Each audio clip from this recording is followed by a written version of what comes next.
Master Will. Morning, my lord. They all want tight. I'll take it round the corner for the first time.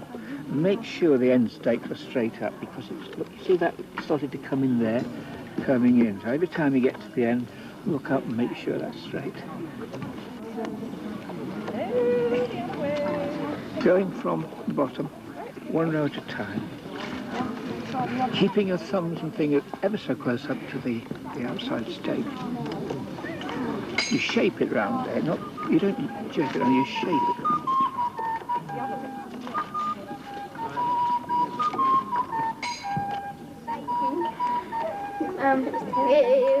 You learn more stuff, and I learned how to weave with willow branches, thin willow branches. They kept snapping.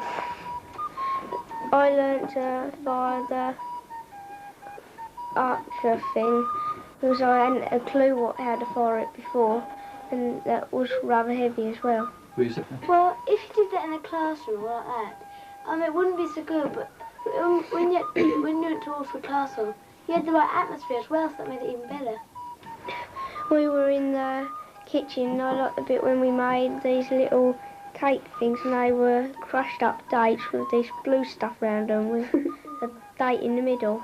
You respect everything more. You have to work for it, and you know how hard it is to earn more for things, and you do more kinds of things and go for more adventurous types of things and that. Life is easier now. You can just go out and buy your food. You have to work for it then.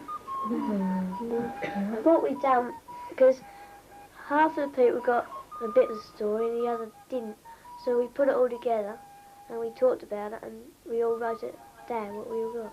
Because when someone These 11-year-olds are describing a visit to Orford Castle in Suffolk, where they worked for the day as 12th century apprentices. Throughout school life, there's plenty of evidence to show how much more we learn from trying out things for ourselves, rather than listening to someone telling us about them. In many curriculum areas, learning by doing is a key part of teaching.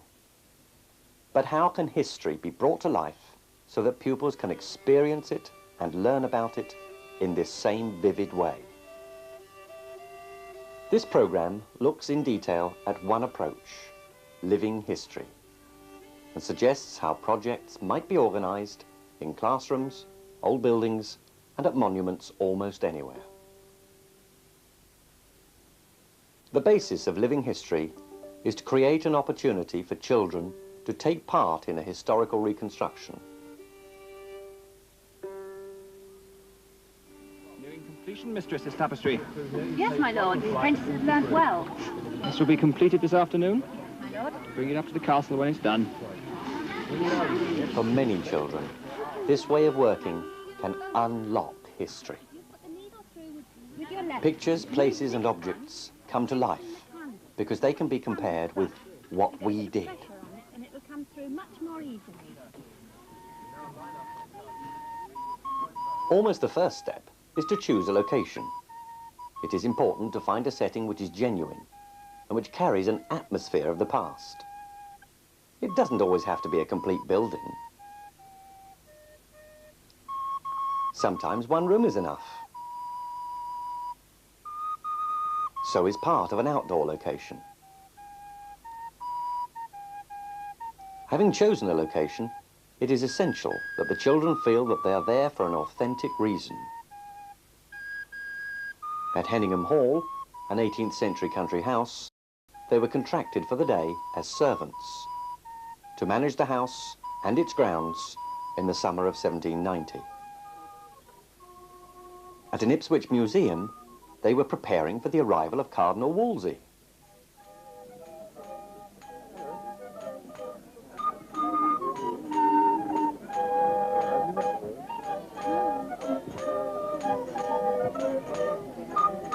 At Orford, they were apprentices, recruited in the year 1173 to build fortifications around Henry II's castle.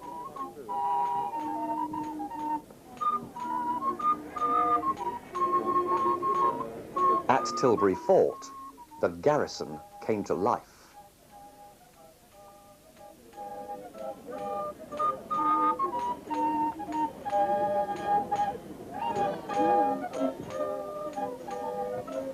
Wearing simple period clothes gives the participants an identity and creates the sense of a different reality.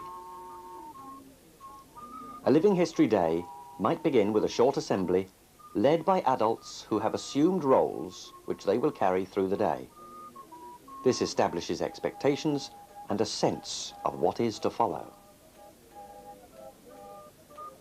This is Sir Joshua Van Eck addressing his newly arrived servants at Henningham Hall. Good morning and welcome to Henningham. On behalf of myself and my family, I would like to welcome you here today, and I hope that your stay will be an enjoyable one. You will all work hard at your assigned tasks. My housekeeper, Mrs. Davis, will further explain your duties. This is Mr. Wilcox, the head butler. My name is Davis, Mrs. Davis, and I am the housekeeper. While you are working in this house, there are certain duties which you will be expected to perform. You will be expected to address Sir Joshua as my lord. Lady Maria is to be addressed as my lady. Should you chance to meet any members of the family, all the girls will curtsy and all the boys will incline their heads so. After the assembly, work begins. Each child joins one group for the morning and a different one in the afternoon, so then the day looks like this. About an hour and a half is enough for a child to spend in one group's activities, and everyone needs to be involved as a participant. Working groups of no more than 10 are the most effective, and each needs to be supervised by a teacher or leader who can guide the children through various tasks while maintaining their chosen character. Here, the shepherd at Henningham. Take them and go and tie the hurdle up so the sheep can't get away. Yeah, they won't jump over when he's lost on them.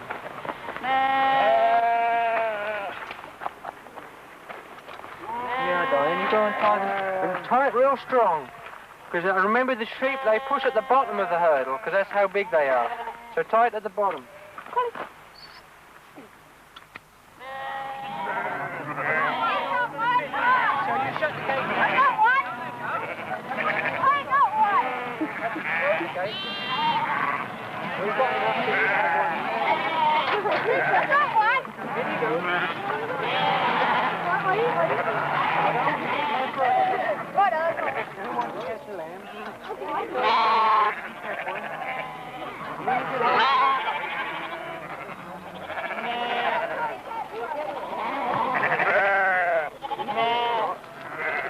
This is the bowman at Orford Castle.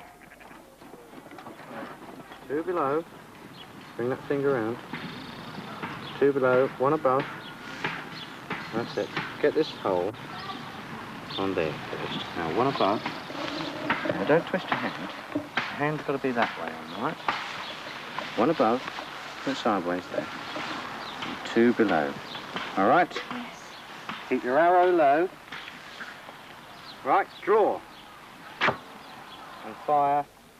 You're always protecting your feet. Bowman, Yes, sir? have you no greater range than that? We're just getting them to loose the arrows, sir. Range comes later when they can fire them.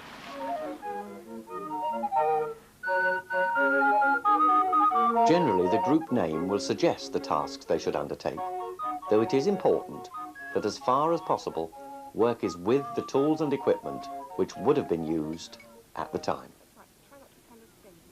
Simple tasks with basic materials, so that everyone is occupied, are the best way to help children understand how things were done. Run an errand down to the blacksmith. You should have 3 trowels of This mine. is a carpenter's group. Brand my mark on. Can you see if they're ready yet and bring them back if they are? 3 trowels for the mason.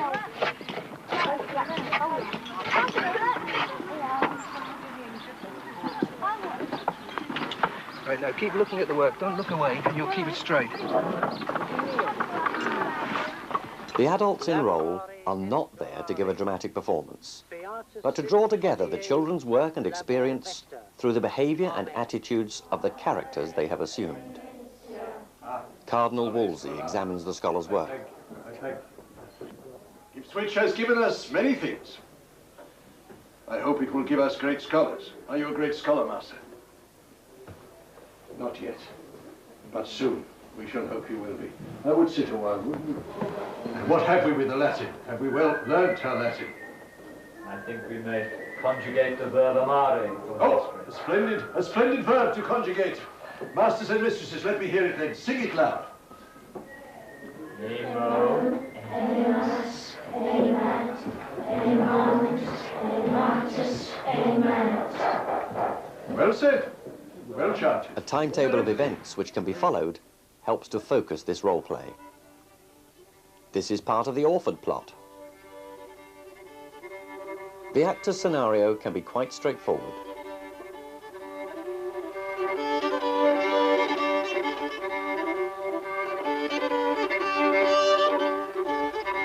At the centre of the living history approach is the child, learning by doing. The key elements are a good location, well-organised working groups, and the involvement of adults in role.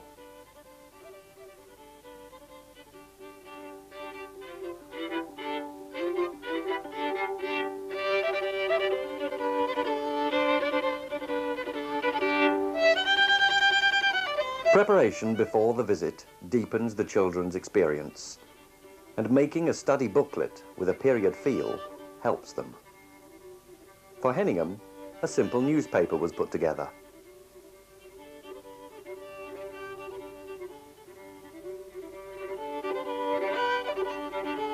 While for Orford, an apprentice's manual was prepared.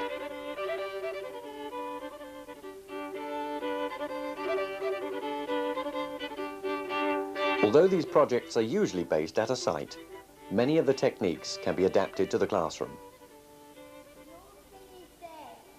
Sue Marshall is the head of a primary school. The first thing was the radio programme, which I did because it said first steps in drama, and I thought that's what I needed because I can't do drama. And then there was the television programme that linked up with it. What was in the radio and television programme? In the radio programme, they were building up a dramatic story of loosely linked incidents, really, to do with Normans invading a Saxon village after Hastings. And the television was the same theme. The television was just a play, straight play, really, in 3 parts of this invasion. And then you took the children to... Then we started this acting business. And because they were getting interested and didn't want to stop, the next thing we did actually was we went to the field behind the school on one of the very few nice days we had last term. And if you go right up the back, you can get where you can't see anything at all that's man-made, not even a telegraph wire. And that was the first time we really started to try and talk ourselves into being Saxons. And we did start talking about our field and our cows over there. And it was very interesting watching the children, because some of them went straight into it. And then the next thing was West Stow. Which is? Which is the reproduction of Anglo-Saxon village that they discovered near Bury St Edmunds. And we were able to go in and out of the houses. The guide was very knowledgeable. And again, it was just enlarging the children's pictures, so that when they came back and did their drama, they would know the size of the house. That's very difficult to imagine. I think what the play gave them and what West Stow gave them are very closely linked, because it was really trying to live in somebody else's skin, which I don't think you do if you're reading books, although we obviously use books as well. It was getting over the differences. That's what I wanted to do. And going round while the children were acting, nearly all of them talked in role the whole time. They didn't slip out. And whereas at first they would say to me, Mrs. Marshall, would they do this and that? Once I threw that blanket around myself and told them that I was the old granny and became part of it, their attitude towards me altered. And they still asked me things, but not so much teacher to child. I felt that it made a difference. I was not standing watching them. I was part of the system, and instantly got dragged in.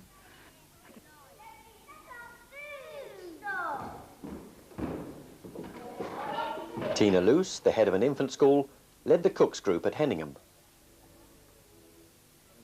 Yes, yes, I have children who say to me now over the Henningham experience, or you're that wicked old cook who made us make all those candles, and things like, I remember the day we decorated the pig's brawn, and I was the one that you told off because I didn't want to have to gut the hare. That's right. And all these kind of experiences that are not part of our everyday lifestyle. And on talking to them about it, they begin to say things that make me realise that it's, for them, an experience that they are going to remember for the rest of their lives. They even term it often as the best day they ever had in school, excepting that it was out of school and it was in history. And the kind of things they remember from it are really quite remarkable. David Wilkinson teaches in a middle school and worked at Henningham and Orford.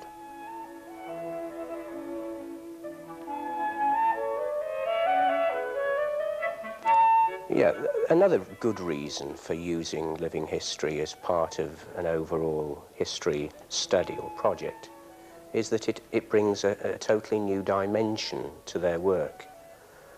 History books can be, and often are, rather dull and to some extent meaningless. If a child takes part in a living history project and becomes for a day a member of 18th century or 14th century society, then when they come back to school, they can use the traditional tools of education, and the book can have meaning, artifacts, bits and pieces, all fit into place, and they can relate books, artifacts, etc., to their day, to their own experience, because the past has, if you like, come alive to them. Doing everything there, like doing the cooking and seeing what they done. You could actually see how it was like on there, because if you just read it in the book, you'd think you it was wouldn't get just the rubbish, feeling of but- it. Yeah, and you wouldn't get the feeling of it, but when you do it yourself, you actually enjoy it. Well, if you did that in a classroom like that, it wouldn't be so good, but when you went to watch the classroom, you had the right atmosphere as well.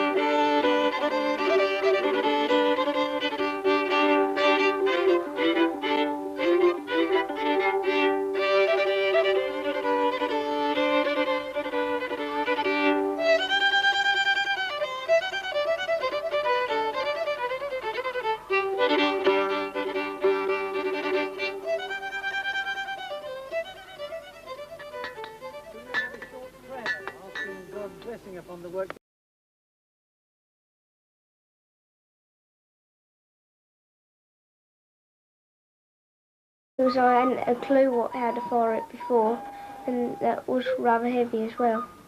Well, if you did that in a classroom like that, it wouldn't be so good, but when you went towards the classroom, you had the right atmosphere as well, so that made it even better. We were in the kitchen, and I liked the bit when we made these little cake things, and they were crushed up dates with this.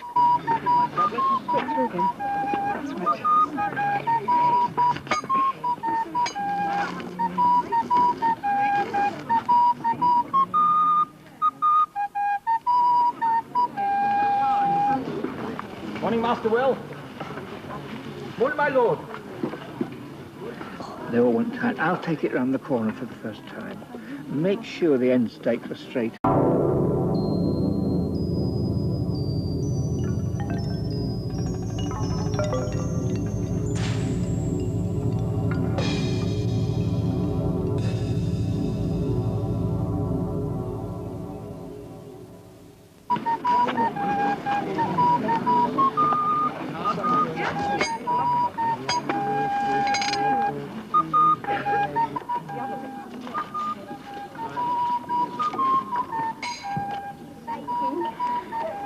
you learn more stuff, and I learned how to weave with willow branches, thin willow branches. They kept snapping. I learnt via the archer thing. Yeah, because it's, look, you see that started to come in there, coming in. So every time you get to the end, look up and make sure that's straight. Going from the bottom, one row at a time, keeping your thumbs and fingers ever so close up to the outside stake. You shape it round there, you don't jerk it on, you shape it.